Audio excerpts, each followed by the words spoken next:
Okay, all right, we are recording. So everybody, thank you for being here. I'm excited to start talking about this CMS initiative on durable medical equipment, prosthetics, orthotics, and supplies, or DMEPOS, as it's known. We have a guest speaker with us today, Lori Coates from Palmetto GBA. What we're going to be doing today is discussing this competitive bidding program, what it is, its goals and how it works, what it covers. Lori is going to be covering a lot of the details for us. And then towards the end, we're going to talk a little bit about switching to a contract supplier and then resolving supplier problems. So if anybody, as most people are in, except for the presenters, are in a listen-only mode, if you have questions, please type them into the chat box. We're going to be collecting all of the questions, and hopefully we'll be able to answer them as they come up. But if we're not able to, we will get answers to all the questions, and I will make sure that they go out in an email so that everybody is able to understand what's going on. So, without any further ado, let's talk about what the program is. And in essence, this has been happening for some time now in a few different phases. This competitive bidding program is an initiative that Congress mandated Medicare to replace the fee schedule payment with this competitive process through the Medicare Prescription Drug Improvement and Modernization Act. And under this structure, basically, Medicare sets the price that it pays for these types of equipment based upon bids that are submitted by suppliers to provide equipment and supplies to Medicare beneficiaries. One of the reasons that this program came into existence was to reduce the amount of fraud, which I think, as all of us know, there is a massive amount of fraud in the durable medical equipment system. So as of July 2013, 91 major metropolitan areas were covered by this program. The program started, it stalled for a little bit, it came back, and it is continuing to expand into different areas.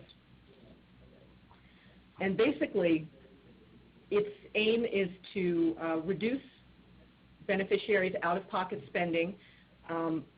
It's to help Medicare save money as well. According to Medicare, so far it has saved approximately $3.6 billion excuse me, between July 2013 and June 2015, as well as to improve the quality of the services and the items that are provided.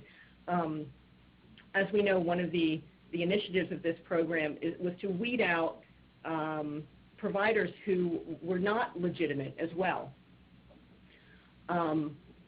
So this has been an issue for many, many years. We've seen a lot of things in the news about straw providers, providers who were just basically scam artists that got a provider ID number, and they hung out a shingle and were able to bill Medicare for tens or hundreds of thousands of dollars for equipment and products that they never actually delivered. With this excuse me, competitive bidding process, Medicare must approve any supplier in order for Medicare, or in order for that provider to bill Medicare. Forgive my cough. I'm on the tail end of having a cold. So how does it work? These suppliers compete to become Medicare contract suppliers. This is done by submitting bids through an online application in which suppliers agree to furnish certain medical equipment and supplies at a lower price than what Medicare currently pays.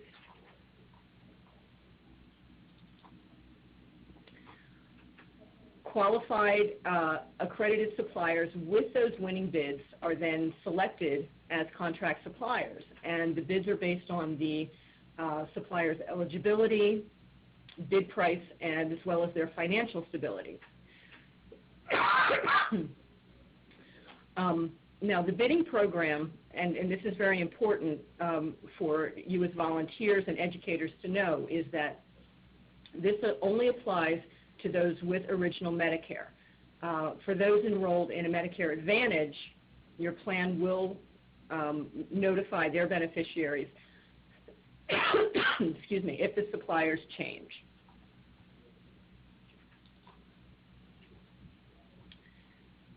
So how does it work?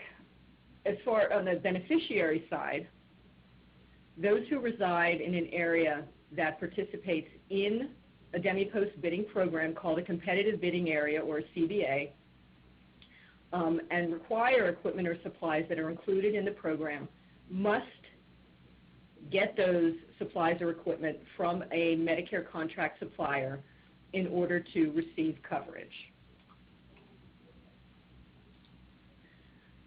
Now, what are the types of equipment that are included? And as we know through our training, DME, the definition, is something that can withstand repeated use. It's got an expected life of 3 or more years.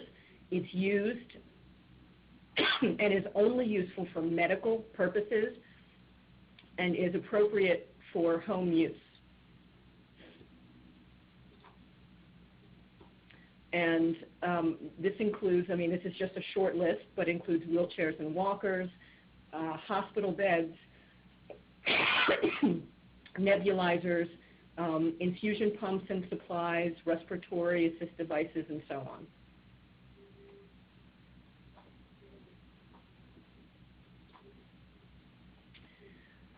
It also involves prosthetics and orthotics. This includes, and these can be very, very expensive types of products. Leg, arm, back, and neck braces, artificial limbs and eyes, and devices which replace all or part of an internal body organ, such as pacemakers, colostomy bags, feeding tubes, or even therapeutic shoes.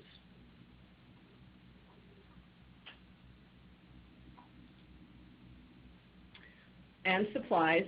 We are all, I think, very familiar with diabetes testing supplies because of all the fraud that has been in the news lately of providers sending far more quantities than beneficiaries need. So these supplies can include diabetes testing strips and lancets and so on, as well as oxygen. Pardon me. So what I'd like to do now is get a little bit more into the detail of the program. This is just a little bit of a background of what it is and what it includes. Lori will be able to give us more information that will be useful for you as questions begin to come in from your audiences as this program expands. So, Lori, I'm going to turn this over to you, and let me know if you need me to advance slides. I think it looks like it'll work. Nope, I think I can do it. Great. Great. I want to thank you guys for inviting me today and for taking the time to talk with me about competitive bidding. My name, again, is Lori Koth. I'm the competitive bidding liaison for Pennsylvania, Maryland, Virginia, and Washington, D.C., and it's my job to make sure that the stakeholders are able to navigate the program effectively and efficiently, so I hope you'll all feel free to contact me if you ever need help with the program in any way. I think a little background information is always helpful. In January of 2011, Medicare started this new competitive bidding program for certain durable medical equipment, prosthetics, orthotics, and supplies, which we're going to call DMEPOS, in 9 areas of the country. These 9 areas are referred to as the Round 1 areas. The competitive bidding program supplier contracts in the Round 1 areas ended on December 31st of 2013. And on January 1st of 2014, Medicare started new contracts with suppliers in these 9 competitive bidding areas. Those contracts will expire at the end of this year, and the next round, which we're calling Round 1 2017, is scheduled to run from January 1st of 2017 through December 31st of 2018. In July of 2013, Medicare expanded the competitive bidding program to more areas of the country, and they called these the Round 2 areas. So the rounds are more chronological than they are geographic, and also implemented a national mail order program for diabetic testing supplies. Under the competitive bidding program, people with original Medicare who live in or visit one of the competitive bidding areas, again we call those the CBAs, and use equipment or supplies included in the program generally must use a Medicare contract supplier if they want Medicare to pay for the item. Suppliers who want to provide certain items and services in a CBA must submit a bid to be considered for a contract to sell or rent items to people with Medicare. In addition to saving money for the Medicare program and the taxpayers, the program helps save people with original Medicare money because when Medicare pays less, the 20% coinsurance payment is less too. It's important to note that the program only affects beneficiaries with original Medicare, not those with Medicare Advantage plans. In most cases, under the competitive bidding program, only contract suppliers can provide certain items to people with original Medicare and CBAs and file claims with Medicare for payment. However, there are a few exceptions, like getting equipment or supplies from a grandfathered supplier or getting certain equipment and supplies from doctors or hospitals. But we'll talk about those exceptions in a little bit. For people with original Medicare living in a CBA, it's important to make sure they obtain items included in the program from a supplier that Medicare can pay to provide them, usually a contract supplier. If a person with Medicare obtains a competitively bid item in a CBA and doesn't use a contract supplier, Medicare probably won't pay for the item and they'll have to pay full price. A person can continue to use any Medicare-enrolled supplier for items that aren't included in the program, of course. Contract suppliers can't charge more than the single payment amount set by Medicare. The single payment amount is based on the bids received for an item, and this price can't be higher than the Medicare fee scheduled amount. All the suppliers are thoroughly screened to make sure they meet Medicare requirements before they're considered for a contract award. Contracts are only awarded to qualified suppliers that meet Medicare's eligibility, quality, and financial standards, and that are accredited by an independent accrediting organization. CMS is required by law to recompete contracts under the DMEPOS competitive bidding program at least once every 3 years. The Round 1 recompete contracts and prices were effective on January 1st, 2014 and will expire on December 31st, 2016. When the new Round 1 2017 starts, we have slightly different product categories, and they are enteral nutrients, equipment, and supplies, general home equipment and related supplies, which will include hospital beds and accessories, some support surfaces, and some other things, commode chairs, patient lifts, seat lifts. Nebulizers and related supplies are included, negative pressure wound therapy, which we also call wound vacs, respiratory equipment and related supplies, which will include both oxygen and CPAPs, and standard mobility equipment and related accessories. And I know I said that really fast, and there is a list on the website if it helps you.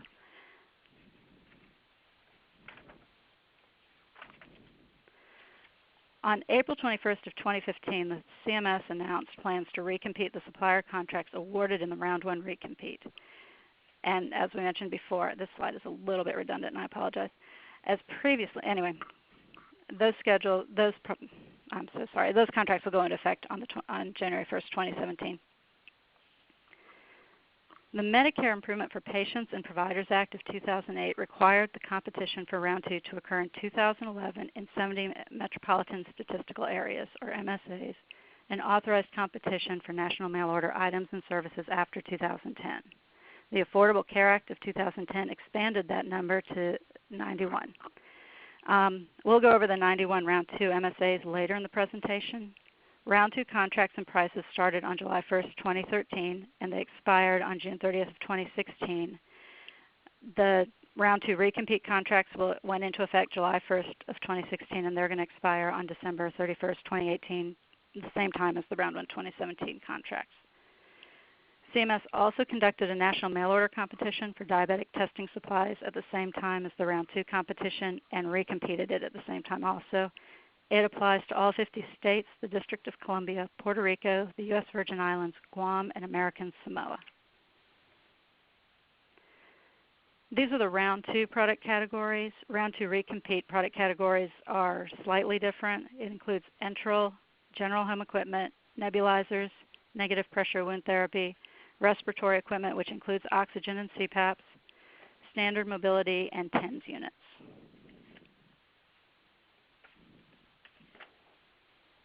The program is designed to ensure that people with original Medicare continue to get quality supplies while saving money. The term mail order means items shipped or delivered to the home by a variety of delivery methods. Under the National Mail Order Program, a Medicare National Mail Order contract supplier must be used for Medicare to pay for diabetic testing supplies that are delivered to the beneficiary's home.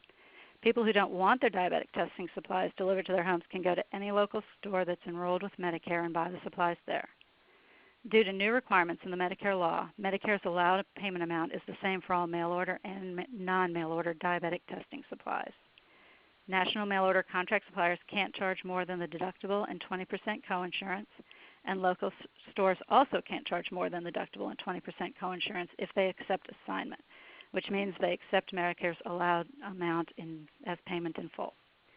The National Mail Order Program prohibits contract suppliers from influencing or incentivizing people to switch their current glucose monitor and testing supplies brand to another brand. This prohibition is called the anti-switching rule. The anti-switching rule requires contract suppliers to provide the brand of testing supplies that works with the consumer's glucose monitor. If the contract supplier doesn't carry that brand of testing supplies, the consumer or the beneficiary can ask about alternative brands, but the supplier cannot initiate that conversation. The competitive bidding program applies to people who have original Medicare and whose permanent residence is in a zip code that is part of a competitive bidding area, or if they get certain items while visiting a CBA. The beneficiary's permanent residence is the address on file with the Social Security Administration. Round 1 and Round 2 CBAs are in metropolitan statistical areas, or MSAs, and of course the National Mail Order Program includes all the zip codes in all parts of the United States. You can go to the supplier directory at medicare.gov/supplier directory or call 1-800-MEDICARE to find out. Members of Medicare Advantage plans can use any suppliers designated by that plan, and the plan will notify its members if the supplier is changing. You can also contact your plan to find out if there's a change. CMS is required by law to recompete the contracts under the competitive bidding program at least once every 3 years. The Round 2 and National Mail Order Program contract periods expired on June 30, 2016. The Round 2 Recompete and the National Mail Order Recompete contracts became effective on July 1, 2016 and expire on December 31, 2018. The National Mail Order Recompete is on the exact same schedule as that. If the equipment or supplies ordered by doctors or treating practitioners are included in the competitive bidding program, or a person with original Medicare lives or visits, they must always get the equipment or supplies from a contract supplier or for Medicare to help pay. Treating practitioners include physician's assistants, clinical nurse specialists, and nurse practitioners. However, doctors or treating practitioners can sometimes supply a walker or a folding manual wheelchair when someone is getting other medical care, even if the doctor or the practitioner isn't a contract supplier.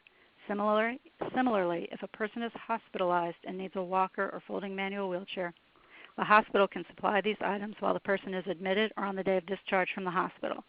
The Medicare payment will be the new lower competitive bidding amount. A skilled nursing facility or nursing facility may be able to supply certain equipment or supplies directly to its own residents if it becomes a contract supplier. If it doesn't, it has to use a contract supplier within the CBA. People with Medicare who are renting certain medical equipment or receiving oxygen or oxygen equipment paid on a monthly basis when the program starts may have the choice to stay with their current supplier, even if that supplier isn't a contract supplier. Suppliers that do not get Medicare contracts can elect to become grandfathered suppliers and continue to rent equipment to people with Medicare if they are renting the equipment when the program began. This rule only applies to oxygen equipment, and certain rented equipment. A person with original Medicare may continue using the grandfathered supplier until the rental period or the medical necessity for the equipment ends. Medicare won't pay for the new equipment rented from a grandfathered supplier after the program starts. If a person with Medicare is renting equipment that's eligible for grandfathering, the supplier will notify consumers in writing 30 business days before the program begins whether it will or will not become a grandfathered supplier. Grandfathered suppliers must provide people who are renting certain durable medical equipment or receiving oxygen or oxygen equipment with written notice at least 30 business days before the start of the program. This notice should ask whether the person wants to continue renting the equipment from the grandfathered supplier. The person may continue using a grandfathered supplier until the rental equipment for the period ends. For those who use oxygen and decide to use a grandfathered supplier, the Medicare payment amount will be the new lower competitive bidding payment amount. If a person uses other rented durable medical equipment, the Medicare payment amount will be either the competitive bidding payment amount or the current amount, depending on the particular type of item rented. Ask the grandfathered supplier what the co-payments will be if that supplier would continue to be used instead of switching to a new contract supplier. If the choice is not to continue using a grandfathered supplier, or if the supplier chooses not to become a grandfathered supplier when the new contracts go into effect, the person with original Medicare generally must use a contract supplier for Medicare to help pay. A supplier that decides not to become a grandfathered supplier is required to pick up items from the person's home after the program begins and the person has been notified. The supplier must provide notification 3 times before picking up the item. 30 days before the program begins, they need to call the person 10 days before they pick up the item, and again 2 days prior. And we expect, of course, that the old and the new suppliers will work together to make sure that there's continuous use. Some people have both Medicare and other insurance. If a primary insurance policy requires use of a non-contract supplier, Medicare may make a secondary payment to a non-contract Medicare-enrolled supplier if required by policy. That supplier must be accredited, have a valid Medicare billing number, and be eligible to receive secondary payments. The benefits administrator, insurer, or plan provider can provide more information. I'm so sorry. Non-contract suppliers may not provide competitively bid items to people with original Medicare who live in or visit a competitive bidding area unless they're a grandfathered supplier or fall under one of the other exceptions we've discussed. If a non-contract supplier in a competitive bidding area provides a competitively bid item to a person with Medicare and no exception applies, that person isn't responsible for payment unless the supplier gives an advance beneficiary notice. As a reminder, this notice says Medicare won't pay for the item or service. Signing an ABN means agreeing to pay the entire amount for the item of service. If a person doesn't sign an ABN, they are not responsible for payment for the item or service. I'm going to skip that slide. I'm so sorry. When people with original Medicare travel to or visit a CBA and need to get equipment or supplies that are part of the competitive bidding program for that CBA, they must always get those items from a contract supplier for that CBA. Remember, if a non-contract supplier in a CBA provides a competitively bid item and no exception applies, the person receiving the item isn't responsible for payment unless the supplier issues them an advance beneficiary notice. If people who travel to a non-CBA, of course, can use any Medicare-enrolled supplier. The competitive bidding program has special protections to make sure people get the specific types of medical equipment they need to protect their health. For a specific brand of equipment or supplies, or an item in a specific form, the doctor must prescribe the specific brand or form in writing. The doctor must also document in the medical record that the person needs the specific item or supply for medical reasons. In these situations, a Medicare contract supplier is required to provide the exact brand or form of an item, to work with the doctor to find an alternate brand or form that's safe and effective, or to obtain or to help the person find another contract supplier that offers what they need. If a person owns medical equipment that's included in the program, they can use any Medicare-enrolled supplier, even a non-contract supplier, for repairs or replacement parts needed for the repair of their equipment. Before the equipment is serviced, the person should make sure the supplier is Medicare-enrolled so that Medicare can help pay. If the person needs to replace their medical equipment, they must use a Medicare contract supplier for Medicare to help pay for the equipment. Medicare doesn't pay for repairs that are covered under a manufacturer's or supplier's warranty. If the person needs warranty repairs, they must follow the warranty rules. The cost of repairs for rental equipment is included in rental payments. The supplier renting the equipment must fix it at no additional charge. Under this program, there is still a requirement to meet the annual deductible. After meeting the annual Part B deductible, Medicare pays 80% of the Medicare-approved amount for the equipment, supplies, services, and the person with Medicare is responsible for 20% coinsurance. It's important to remember that for any equipment or supplies that are included in the competitive bidding program, the contract supplier can't charge people with Medicare more than the 20% coinsurance and any unmet annual deductible. If it's suspected that a person with Medicare is paying more coinsurance than the Medicare allowed amount, call 1-800-MEDICARE or call the fraud hotline of the HHS Office of the Inspector General at 1-800-447-8477.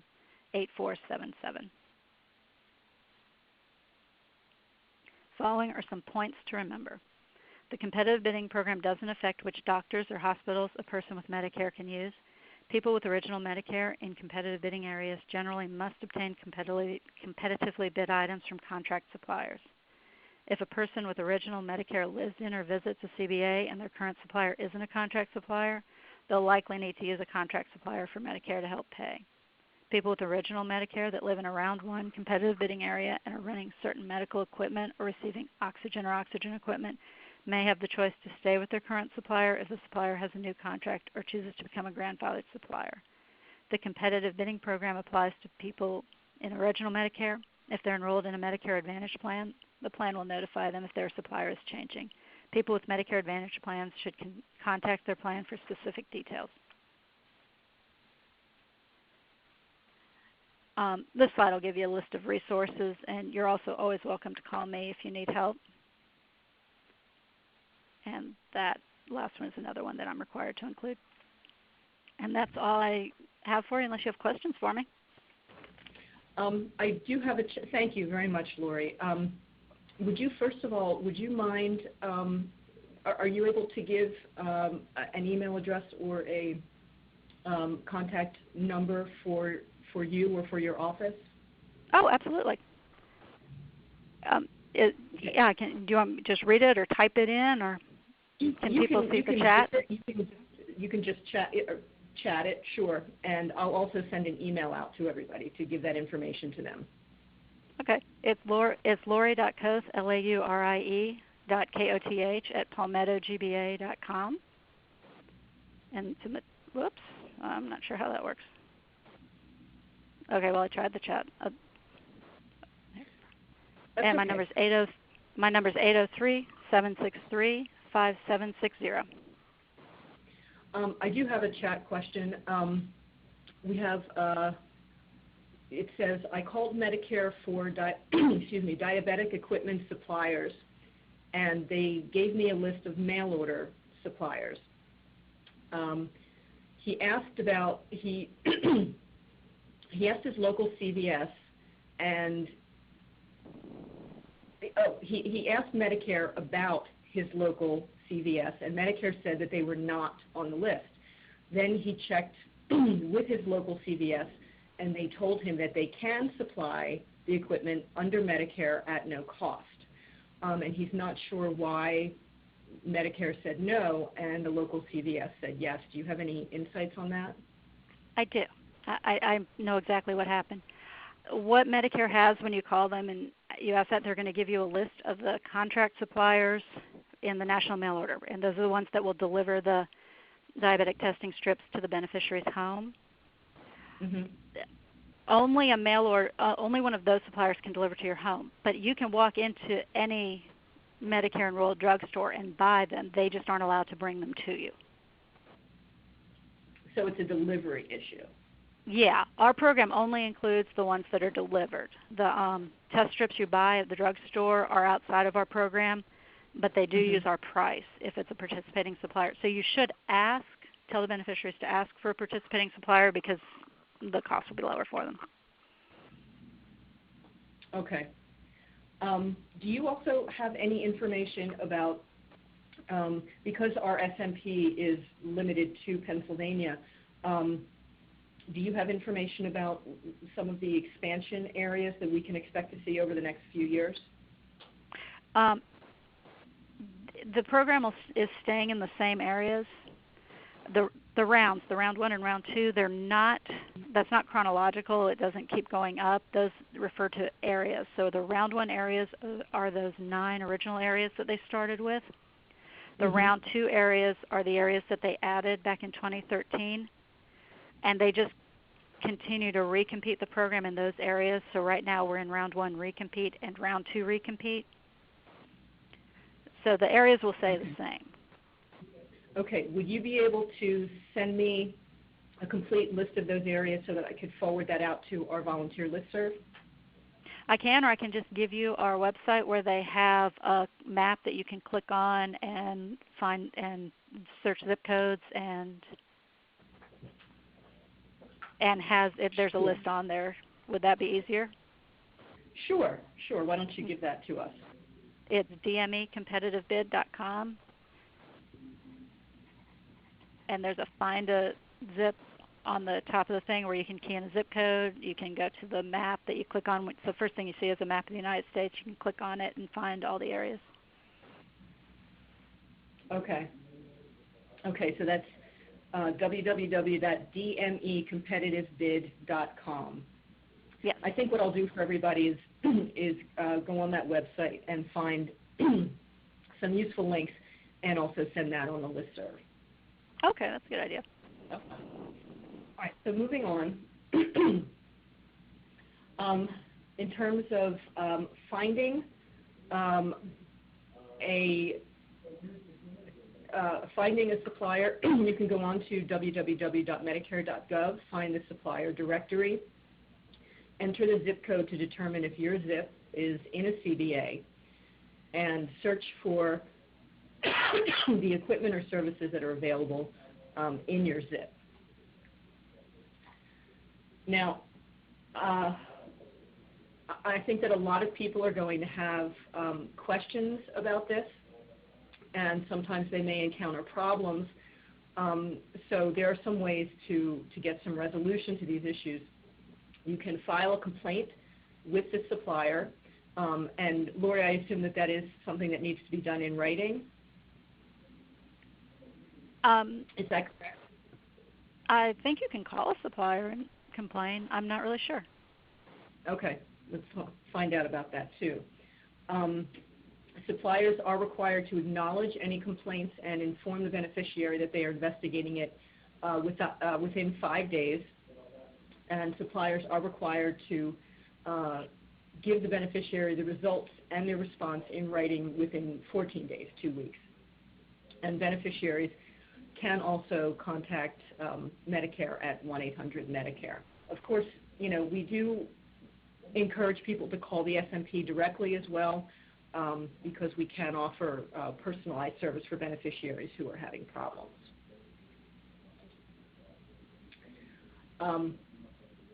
And Lori gave her information, so you can contact us or the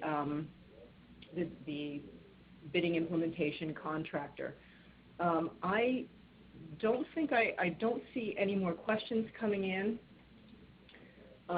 This is just our information. I think everybody should have this already. Lori, I want to thank you very much for your insights into this. This is a program that is, hopefully going to improve the quality for beneficiaries, as well as, reduce fraud in the program. Okay, I'm getting another chat here. It says, Lori, I don't know if you can answer this, but it says Caremark mail order is not an approved Medicare supplier. Volunteer does not understand why. Do you have any insights as to why somebody may or may not have been selected? Yeah, well, they have to bid to be a contract supplier. So what happens, there's a long process. They provide a bunch of information, and then we select the winning bidders, based on their bids. And those are the only suppliers that are allowed to deliver, or that Medicare will reimburse for delivering diabetic testing strips, and Caremark was not one of the winning bidders. Those winning bidders will have their contracts until the end of this year in round one, and then they'll recompete it, or I guess till the end. Okay. So they compete it every 3 years, and the winners are the only ones who can deliver, and those are the only ones that Medicare will reimburse. Okay. So whether Caremark didn't bid or didn't win, I don't know. Okay. I actually have a question. A lot of people travel and live in another part of the country for a part of the year. Can you speak a little bit to people who have original Medicare that may be going to live in another state that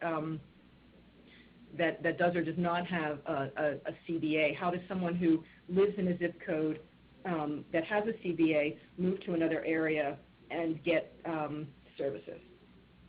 If they're traveling to a competitive bidding area, they'd want to find a contract supplier, and that supplier will know to append the KT modifier so that they get paid.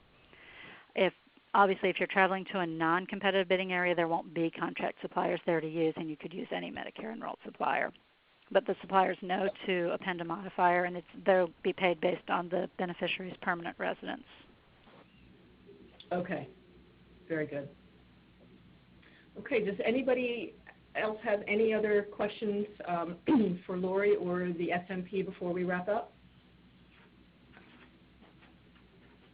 Okay, I'm not seeing anything, but if anybody does have questions later on, please feel free to email me or email Lori. I will send out a listserv email with the links and the addresses that Lori provided. Lori, thank you again. I appreciate your time, and we'll continue to be in touch with you. Thanks. Okay, everybody, take care. Thank you for being here.